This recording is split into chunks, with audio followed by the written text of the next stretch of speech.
Welcome to Code Fix, where you learn and enhance your programming experience.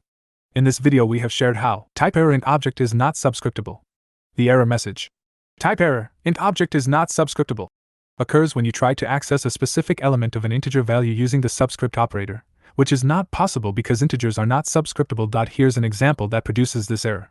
When you run this type of example code, you get this kind of error. In this example, x is an integer with the value of 123.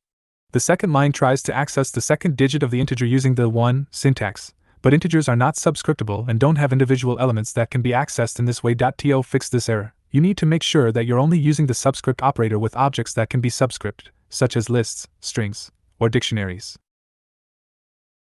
If you need to access a specific digit of an integer, you can convert the integer to a string first and then access its characters using the subscript operator. Now let's run this example code. Here is the output you get. In this example, x is converted to a string using the str function, and then the second character of the string, which corresponds to the second digit of the original integer, is accessed using the 1 syntax. This will output the character 2.